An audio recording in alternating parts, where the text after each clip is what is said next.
They want to set the record straight. The father of a murdered teen set to speak for the first time today. His message for the public. I didn't think I was going to live.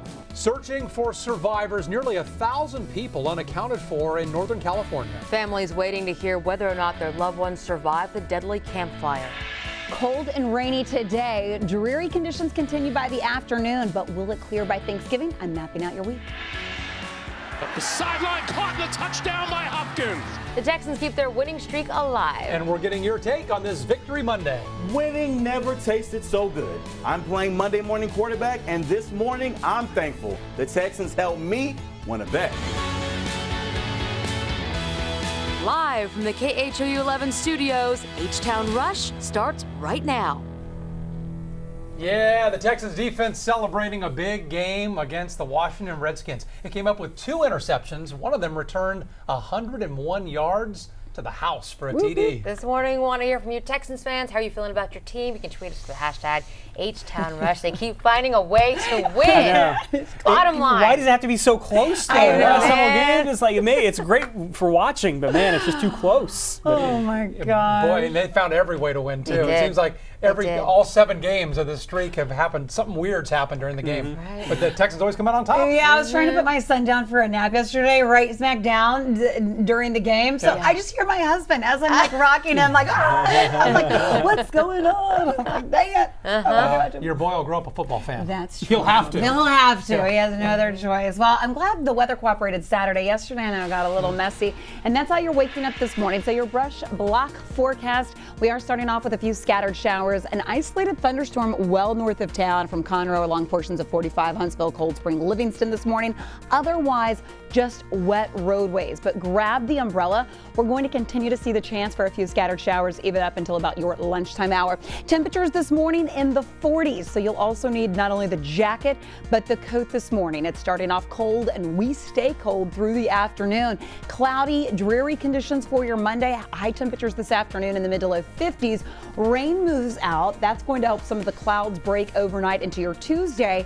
We'll talk more about your travel week ahead just before Thanksgiving coming up in about 8 minutes, Dad. Okay, thanks, Sheeta. If you're heading downtown on the Pierce Elevated, be aware of this for your rush block traffic this morning. About the time you get to the Ferris wheel, you're going to start to tap the brakes there at the downtown aquarium, and that's due to a crash over here in San Jacinto on the Pierce Elevated southbound. It looks like they've towed one of the cars out of the way, so that's the good news. They still have one vehicle to remove, so it's down to 1 lane. I recommend you hit I-10 heading eastbound. You can use that connect to East Tex Freeway to get around downtown. Russ? All right, thank you, Doug. Our Michelle Choi continues our rush block now with an update from the family of Lamar High School student. Somebody shot him to death near campus. Michelle, DeLindsay Mack's parents want to clear up some information about their son. Yeah, that's right. You know, the family feels there's been a lot of inaccurate info floating around about their son, especially when it comes to his character. So later this morning, DeLindsay's dad will be speaking out for the first time here at Good Hope Missionary Baptist Church to clear things up and set the record straight. Now, as you can imagine, it's been a very tough time for the family of the 18-year-old after he was gunned down last week while walking near Lamar High with a friend.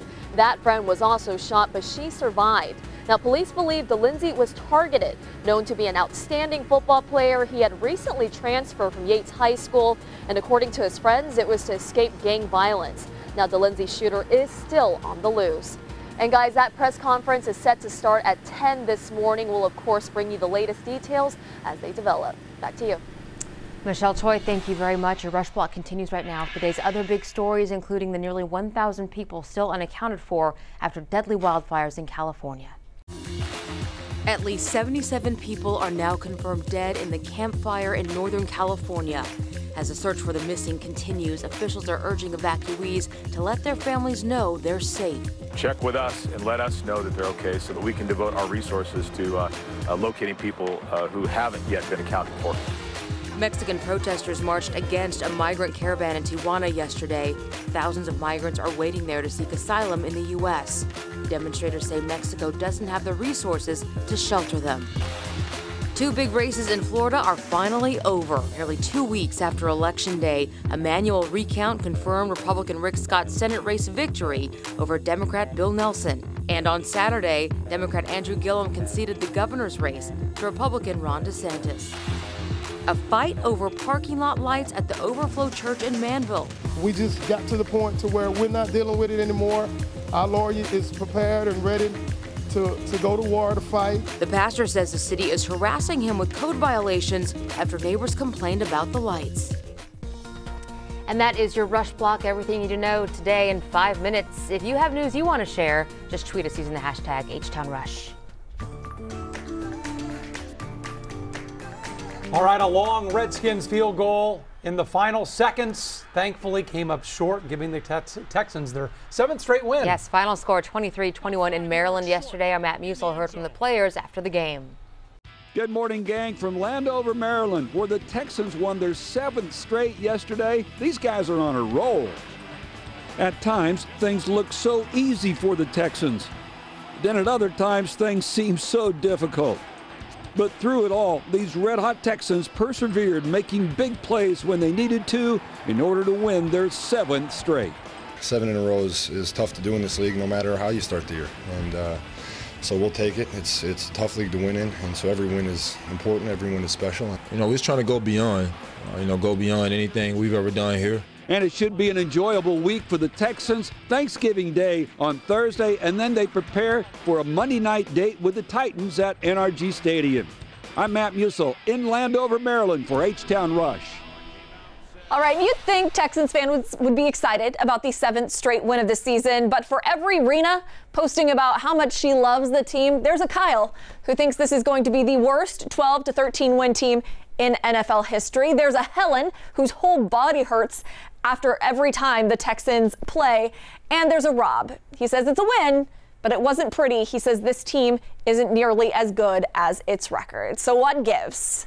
Well, it really doesn't help that the Texans turned over the ball 3 times to the Redskins. But if we're keeping it positive, let's focus on this. Alex Smith trying for a TD, gets one for Houston. Justin Reed intercepts it. He runs it back 101 yards for the 2nd longest interception return in Texans history. The Texans D was the only bright spot in my otherwise pitiful fantasy lineup this week. So thank you, Justin. He tweeted, hey, I need my speed rating increased in Madden. Yes, you do. The moment in the game that had everyone talking is when Smith went down in the 3rd quarter. Take a listen. Here comes the blitz. And there goes Alex Smith down at the 40-yard line. Kareem Jackson. Smith broke his fibula and tibia in his right leg. He was carted out of the game and is slated to have surgery as soon as possible. That is an end to his first season with the Redskins. And one of the team's former QBs was in the stands. That's Joe Theismann. He says Alex's leg is exactly like mine 33 years ago, frighteningly so. Check this out from Jared.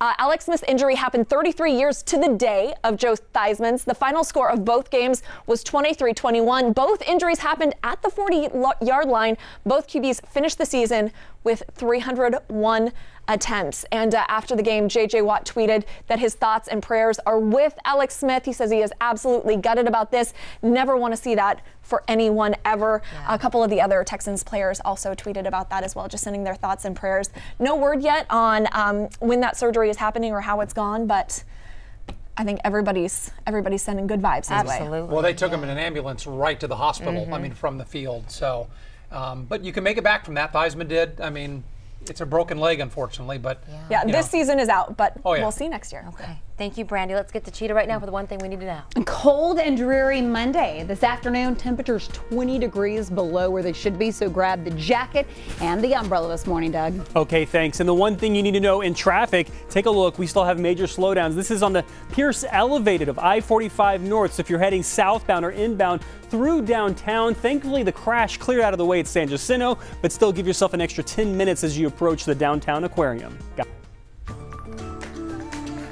All right, thank you, Doug. UK Prime Minister Theresa May is promising that Great Britain will leave the EU on March 29th of next year, no matter what happens. And that's despite backlash from within her own cabinet and even calls for her to resign. Our Sherman Chow connects the dots on what Brexit will look like.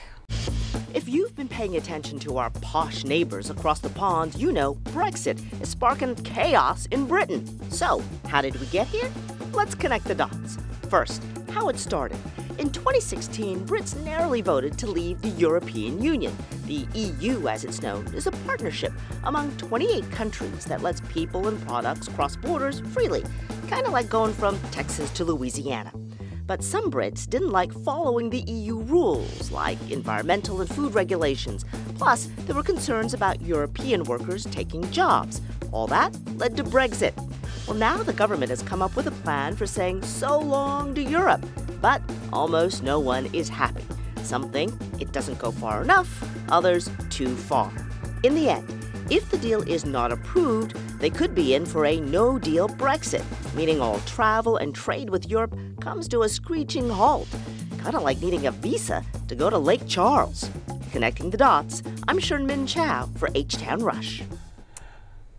I wouldn't want to get a visa to go next door. Would Yeah, you? no. I don't want to.